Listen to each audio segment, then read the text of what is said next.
This podcast is brought to you by the Washington State Department of Health. As we continue to listen, learn, and grow, we are amplifying Black voices and perspectives in an effort to start a new COVID-19 vaccine conversation. We're sharing stories intended to help us navigate this unprecedented time together and to co-create solutions in support of the Black community. Hear these stories at weconsiderwa.org.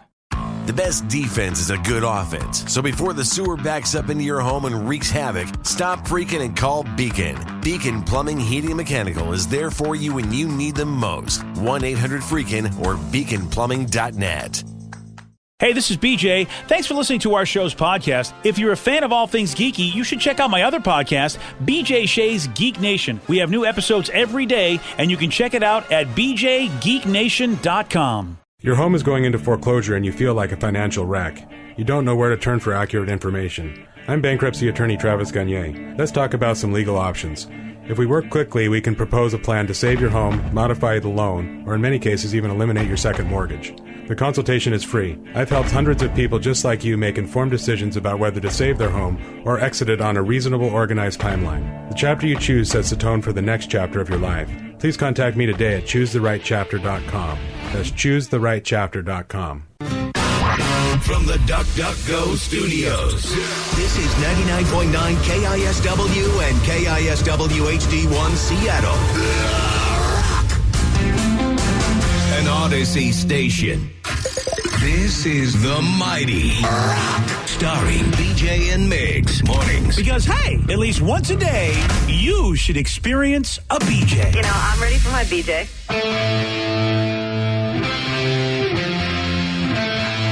99.9 KISW, the Rock of Seattle. 21 years ago, a football fan named Eric mailed NFL running back Warrick Dunn a trading card and a self-addressed stamped envelope asking him to sign it and return it. Dude, my buddy Chris and I would do this all the time. He would do it with New York Rangers players, and I would do it with New Jersey Devils players. Like, we would constantly write the players and hope that would get... I received 0 autographs in return. He received an upwards of 15 to 20. Like, what was Mark the difference? Messier, it had to be whoever was working the mailroom. I that's my only guess. Because he got autographs pretty much all the time from the New York Rangers players. And did you both send self-addressed stamped envelopes? Yeah, we did it the exact same way. Wow, that is so bizarre that you never got lucky one time. It just makes me... yeah, dude. I mean, that sums me up all the way through college. But, you know, and Wow. Chris, on the other hand, got lucky all the time. That is, I mean, what are the odds of that? That, you know, that he keeps getting the right mailroom person and you don't when you both did the same thing. Two different teams, though. Did you have the same... Oh. That's what I'm saying. The Devils, I feel like whoever worked their mailroom never gave it to the players or their PR or whoever. Whereas the Rangers guy or girl, whoever it was, who was handling all the letters from fans, actually took care of it. Oh, you got screwed. Yeah. You know what? That just goes to show you, Steve. You're absolutely... I feel like, yeah, the marketing people... Yeah, and the marketing people for the Rangers, good for them, man. That's why it wasn't so hard to become a full-on Kraken fan and now have the Devils be my number 2 team. Nice. And I never got my autograph. Still, to this day, never got my 21 autograph. years, though, man. What if 21 years later, all of a sudden, all of those cards come to you signed, Steve, just like this guy, Eric, who finally, Warrick Dunn's card finally gets to him signed. And he opened this card. He opened the thing on Twitter to show this 21-year payoff finally. So when I was a kid, as a young football fan, I used to collect football cards and mail them off to the teams. Used to write to the players and send a self-addressed stamped envelope and see if anybody signed the card and sent it back. It's a football card. From Warrick Dunn. That must have been such a weird moment for him. Yeah. And what the hell's going on with Warrick that it took until now for him to sign it? Did he just finally open up the box of letters? Yeah. Well, this is a very good question. And normally we have such bad reporting in our world that we never get the good follow-up. But actually, Eric read the note that Dunn included with the autograph card. My apologies if this response has not reached you in a timely manner. It was a great pleasure to autograph the enclosed memorabilia. Warrick Dunn, after signs the card and mails it back. And I was 19 when I sent this out. I'm 40. That's awesome. That's awesome. I mean, he's stoked, kind of, but I mean, that's so late? I don't know. Did Warwick Dunn intentionally? Do you think he was it would be funny is if I don't sign any of these autographs, I wait 20 years and I just put them away and I set a reminder or have somebody hey, this is your job, my old assistant or whoever, remind me to send these off in 20 years. That, you know what? That would be the ultimate D move in a way, but I would like to think that somehow, some way, he just recently saw all these or at least that one and thought, oh my gosh, we never got that one. And I love apologies for the delay. Yeah, a 21-year delay, Warwick. Yeah, he called it a timely delay, whatever. Untimely delay was that's very untimely. Do you think this story is kind of lost on the generations of today? And instead of sending out baseball cards through the mail, the equivalent now would be hey, the Kraken retweeted me. Yes. Or can you record a video for me and tweet it out? Like the WWE wrestler Edge. He refuses to do Cameo because he feels weird about people paying for a personalized message. But if you catch him at the right time, if he's on Twitter and he sees your message, he'll just record a video wishing you a happy birthday and then post it. That's awesome. Which I think is really cool. This is, an interesting situation because I know all about how pricey cards are for Magic the Gathering, but I really hadn't kept up with sports cards. And if you're somebody that likes that world, I recommend you check out this YouTube video from my buddy Bull. It's called Bull in the Basement, and I guess in Buffalo, New York, one of the more lucrative trading card companies where they are making skillions. And I had no idea as they talk about these breakers, the guys that will break unopened boxes of trading cards, and they will pay hundreds of thousands of dollars for a particular box of sports cards that, obviously from a couple, whatever.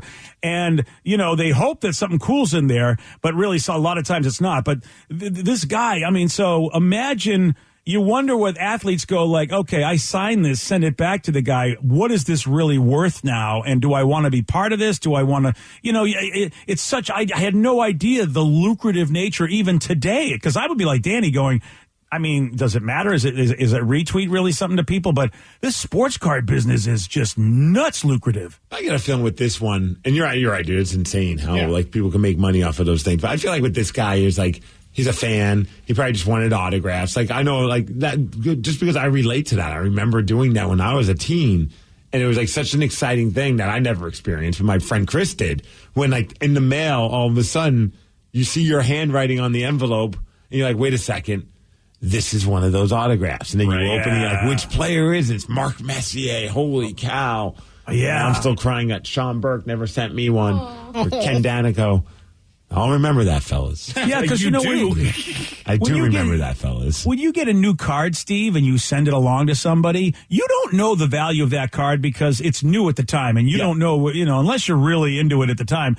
If you send a rookie card that turns out that is super valuable, and then it comes back with an autograph on it, a real deal autograph, you're whoa, it's So, yeah, how cool is it if you just, got something back and he just sent you $1 million? Basically is what he's done. Yeah. He's just sent you. I have a feeling Warwick Dunn's autograph isn't going for that much. Yeah, that's the problem. Then you open it and go, really? Warwick, you never Wouldn't really... it be funny? He's dude, this autograph, it doesn't look like your autograph from 20 years ago. It's clear that you changed your autograph. I don't want this version. Yeah, I want 20 years ago Warwick Dunn's autograph, not 2022 Warwick Dunn. And at that point, too, he's admitted that he knows it's been a long time because he what he said. I don't know where that was. I know. It had to be in a box. And at that point, don't you send a baseball or something too, or something else with it? If you're a football player sending a baseball, you then really don't give a crap about this guy. Hey, just grab something in the house. It's a cooking mitt. An orange. Whatever. Sign that. I'm so sorry for this untimely response. Here, take one of my spoons. Here's my coffee mug. I cleaned it and signed it for you as well. No, I would say that would be cool. Honestly, I would probably display that coffee mug along with the card in the story. I put that right on my coffee table because there's a story right there. Yeah, that's awesome, man. I wonder how many other people got Warwick Dunn autographs, or if it was just an isolated incident, he just came across that one, or did he have a whole box of, I'm going to get to this tomorrow envelopes? You know what I mean? I'll sign it tomorrow. That's the ultimate procrastination, Steve, 21 years later, man. Yeah, if that's the case, wow. But props to him for not just being screw it. They don't probably expect I'm going to get it, so just throw it away. Yeah. Yeah, you're absolutely right. I mean, it's it's a mark of closure for him, I think. He's like, you know what, let me just finally do these. What if he's had that, like, forbidden box of all of the stuff that he, like, all the autographs he never did, and just, finally he's like, I need to close this part of my life. And with a self-addressed stamped envelope, even though he probably paid like 4 cents for that stamp back then, it still works, right? Oh, I don't know. If it's not a forever stamp, it doesn't. It won't. It will just get sent back. So I imagine Warwick had to probably put some extra postage on there just to, Look at that, man. He pulled the money out of his own pocket for this guy. Yeah. Or postage due, so when the guy gets it, he's got to spend extra money just to get his letter. That's how you do it, Warwick Dunn. Yes. Yeah, get that done that way. I mean, it'd be worth it, but it would be hilarious to be like, but I sent a self-addressed, what the? So let me ask you, because this could be qualified, and it goes into our next story, as a thoughtful gesture. And I do believe for Warwick Dunn, for whatever reason, it didn't happen back then, but it's surely a thoughtful gesture to go, oh, you know what, I'm going to do this now. Because like you said, Steve, he doesn't have to. That's a thoughtful gesture, isn't it? He could have ignored it. Yeah, that's. I was kind of taken aback by that. I wonder if like maybe someone in his life, his like wife was just like, no, Warwick, you can't throw that away. You know what I mean? You got to come through with that. Like that, this poor child that's now an adult, married, probably with children. You need to send him this card. Yeah, man. I think that, definitely look at it as a positive because, I mean, I know, in at least in the world of, behavioral science, psychology, and also Brene Brown talking about the fact that you want to feel better in life, be grateful for things that normally you're not grateful for. And that's the thing. With thoughtful gestures like that, a lot of folks really underrate thoughtful gestures and don't realize, hey, man, this will just happen to you. You want to Brown, BJ. I sent her baseball card 15 years ago. Oh yeah. And she has yet to send it back to me. So unthoughtful. Self-addressed stamped envelope. I can't stand that kind of hypocrisy. She's a phony. I know. And you know what? I mean, look, it's not like she was an all-star shortstop or anything, okay? So she had the time. Right, 15 years ago, nobody wanted her autograph, but I did. See, what you needed to do was send her your brain. Yes. And then she signed your brain. Please autograph my brain. I need a brain. Okay. Yeah. Danny, almost a good idea, but I think if Brene Brown gets a box with a brain in it, I feel like that's a whole different. I think she'll respond very quickly. She'll respond quickly, probably within the authorities. Yeah. Real quick, Texter brought up a good point about this whole Warwick Dunn story. How is it that guy still has the same address? Oh, that is a 20 good question. Unless he went to his parents and his parents still live there. Oh, good call. Yeah, that might be what it was. Because 20 years from now, like wherever I was living 20 years ago, if something was sent to me to that address 20 years, it's not going to get back to me.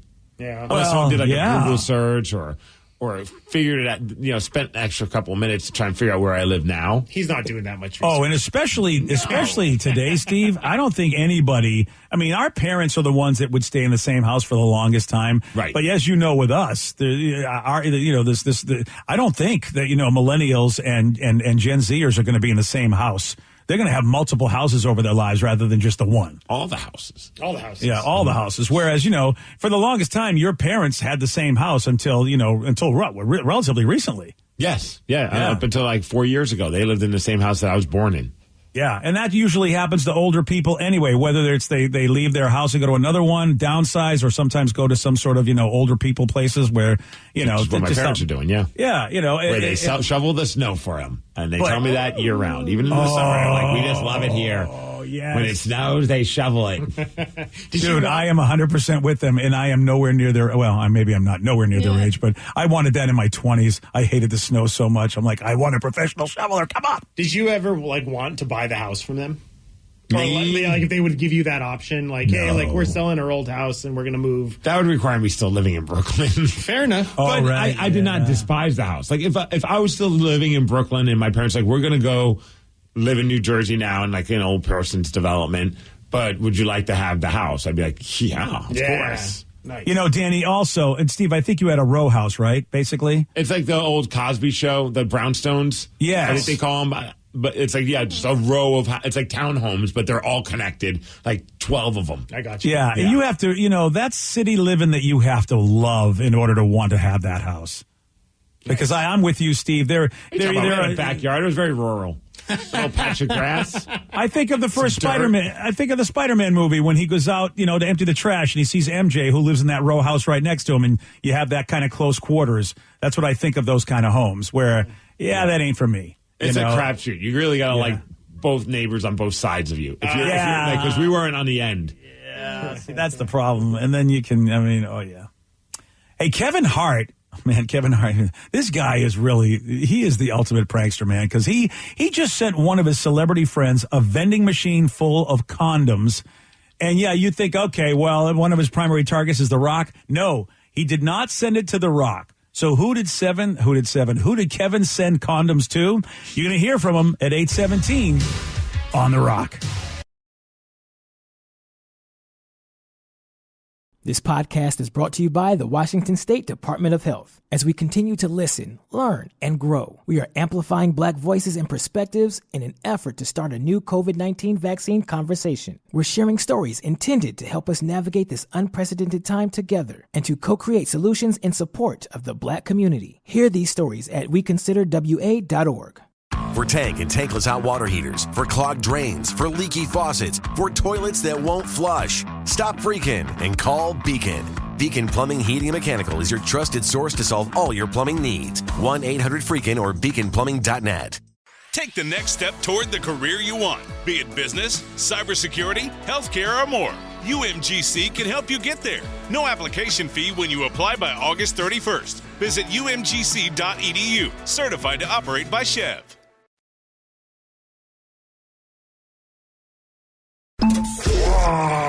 You're listening to BJ and Migs, mornings on The Rock, 99.9 KISW. 99.9 KISW, The Rock of Seattle. Kevin Hart. Kevin Hart, amongst many of the things that he's done in his life and who he be and his talent and everything, loves to prank people. Yes. And 1 week after Nick Cannon announced that he was having his 8th child, which is amazing because, look, the average person does not have that many children. So, of course, that is going to get attention. So after he announced, hey, man, I'm going to have my 8th child, someone sent him a vending machine full of condoms. That seems like a nice gesture. A whole vending machine, which is just amazing. He's got a whole vending machine worth of children. Now, if you know, because I know that Nick Cannon and Kevin Hart are friends, and they've also have been involved in some pranking together. And Nick is also wars, yes. Yeah, and Nick has also been the pranky guy with other people too. So I don't think he had to go too far to go, all right, who are the list of usual suspects that would send me a vending machine full of condoms right after I say I got my 8th kid coming? It was funny because he posted, like, who sent this to me on social media? Excuse me. Bless you. He was getting just like goofed on by all of his fans. Someone said, they know what you need. Now take their advice. Somebody tweeted at him, and then someone else tweeted at him. Much needed and necessary. That's awesome. Well, of course, again, master social media PR people, because that, he went on social media. He probably had a good idea who did it. And he eventually found out that, shocker, it was Kevin Hart that was pranking him. Well, Kevin Hart did tweet at him and said, I see you got my gift, Nick Cannon. Gotcha, bitch.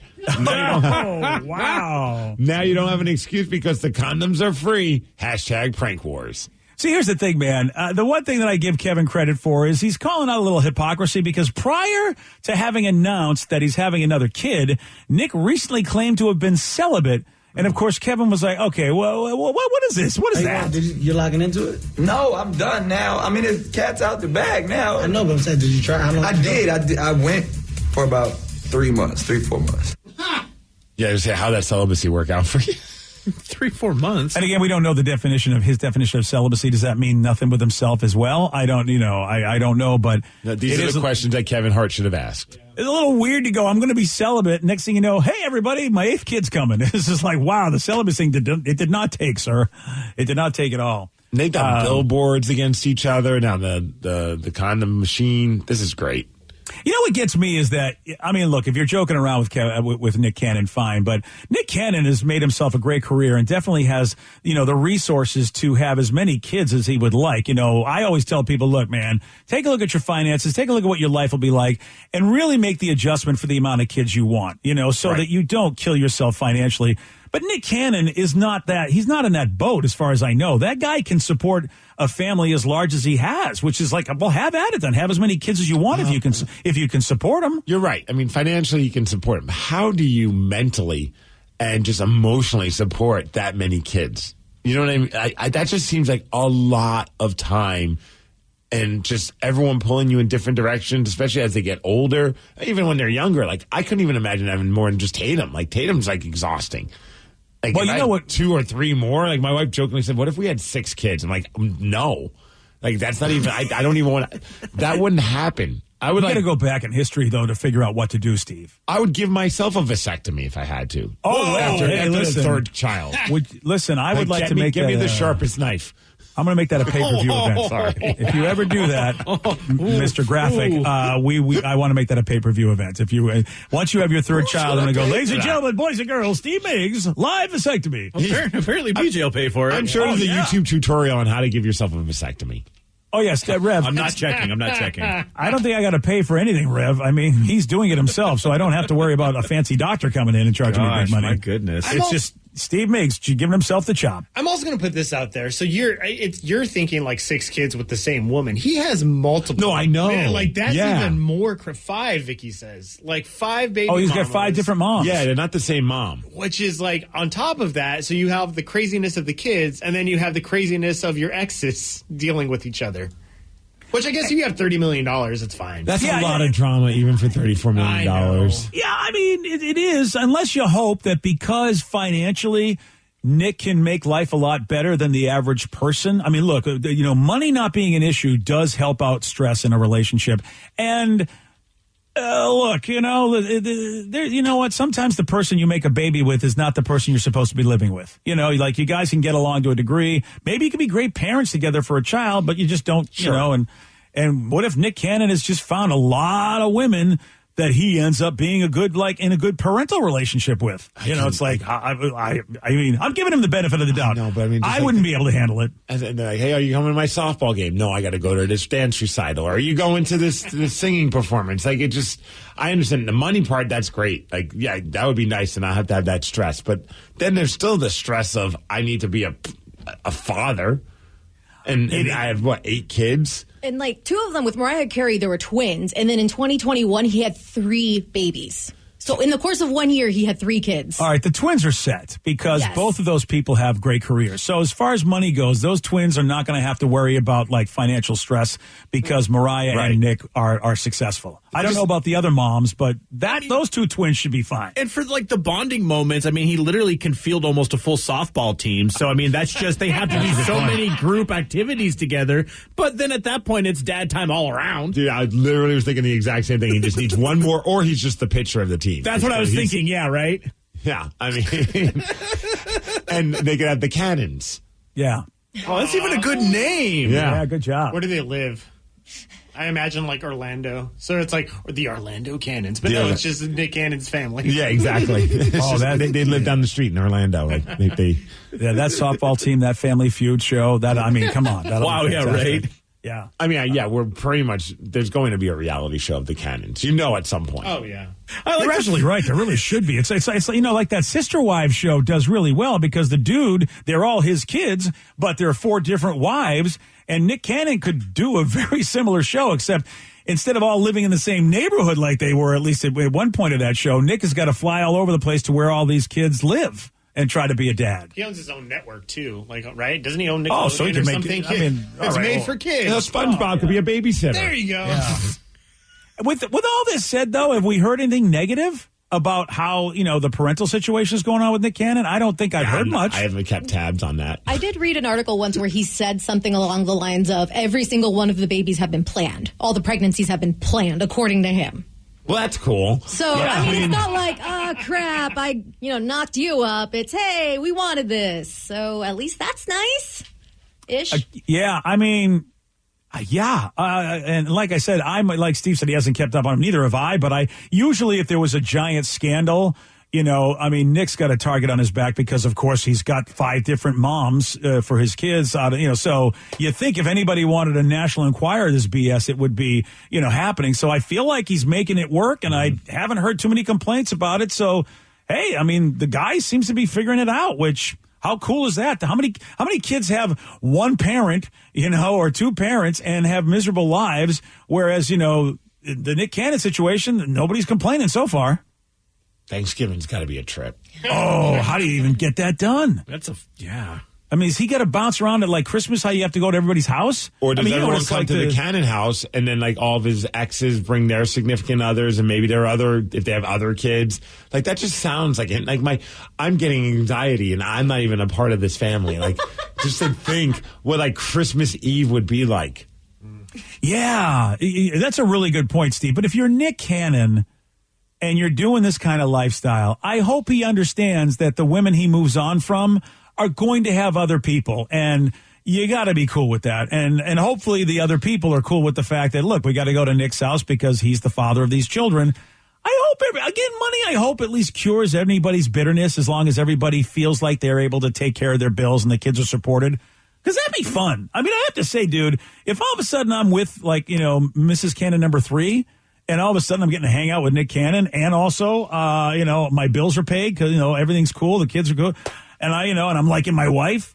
I think that'd be a fun Thanksgiving. Welcome to my house. Everybody here has at some point had sex with me. Yeah. And we've made children. So for all the fellas, I'm your Eskimo twin. Would you rather go to that Thanksgiving dinner or the one with Charlie Sheen and Denise Richards when she invited the hooker that was in the car for Thanksgiving? Oh, I want to be there. I want to be there all the time. Yeah, hooker in the car. Yeah. Hooker in the car, yeah. Hooker in the car. Am I part of the family, or am I just a participant with popcorn like Steve, just watching the drama? You get a plate of turkey. You just get to watch the shenanigans. Oh, wow. Then I'm going to get... But someone's going to knife me, Vicky. Wow, that's not cool. Okay, so Nick Cannon's house. Right. So it says we have 5 girls now. We're having our first baby boy, so that'll be 6 kids. But this is all the same, I gather? Yes. See, that you got a plan for. See, that, that's a lot of kids... that hopefully I imagine they must because, that's a lot of money. That's hand-me-down or something or it's tough. People make it work, though. Yeah. And that just sounds like to me that dad really wanted a boy. Yeah. And it was just girl, girl, girl, girl, girl. And you're just like, no, I'm going until we get a boy. Yeah, if you got it worked out like Walton's Mountain back in the old days, back in the day, hundreds years ago. Well, I'm just saying, 100 years ago, the kid, the grandparents helped, and the older kids helped with the younger ones. It wasn't really just on the parents. The parents really, a lot of times, didn't do most of the rearing. It was sometimes the older kids or the grandparents that did the rearing, while mom and dad took care of whatever they had to take care of, work and chores, stuff. All the manual labor was done by the parents, but the rearing of the kids was, usually other people. Back in the olden days when you had a lot of kids, because obviously, unfortunately, kids were dying too, so you had to have a lot of kids to have people in the family. But nowadays, 6 kids, whoa! Yeah, but at least that dad and mom are they're in the house together with those. Like, I still think that the Nick Cannon thing, like, he's not able, he's not physically able to be with those kids on a frequent basis. But he's not the first guy that, traveling salesperson. There's somebody that's usually not present. I understand that, but I'm just saying it's got to be practically impossible for him to be a good parent in the sense of being there for his children if he's got 5 different moms, which means that his children are spread out amongst 5 different households. All right, I want to bring this up. I see what you're saying, but there's so many people in the military, fathers, that don't see their kids on a regular basis, and it's the same thing. They're just not around, right? I feel like it's completely different. Really? Yeah. I don't know how it is. 5 moms with 8 children, and he's not going to be able to be. At least with a military person, for the most part, they can maybe FaceTime. There's time to meet because it's like 1 household or 2 households or whatever. I just think you got 5 households he's trying to balance. Come on. I really don't know. I get that he has all the money in the world, but that doesn't mean that it affords him more time. Wow, I don't. Yeah, that's a good question. I feel like in a large family, that's always been an issue, is how do you parent your kids, and give them equal time anyway. And I don't, with military families, I don't know. But if there's a military dude that's got 6 different kids, and I happen to think of my niece is in that situation. And Yeah, you're right. Time is an issue. But again, you got to give quality time to all your children anyway. Yeah, if they're in the same house, but are you still giving them the quality time when you're not able to be there because you're serving your country? It's a good question, Steve. You may be right. It may be that, it is different. But, man, it's a challenge. That's for sure. Either way. It's a challenge for anybody that's got lots of kids and they're not able to be there because for whatever reason. So, but money helps.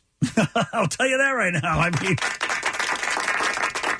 you have to hire a personal assistant, Steve, to basically go, okay, today you're talking to Timmy. All right, then at 5 we have one with Jimmy, and then Jana's going to be at 5:30. I mean, you got to have somebody, at least if you're trying, to go, okay, instead of meetings with all the producers, you have meetings with your kids. Right. That are scheduled in, man. Oh, wow. It's a beating. Well, maybe he'll put those condoms to use. Yeah, you say that. Honestly, would you bet against Nick Cannon having number 9? No, I wouldn't. I feel like he'll.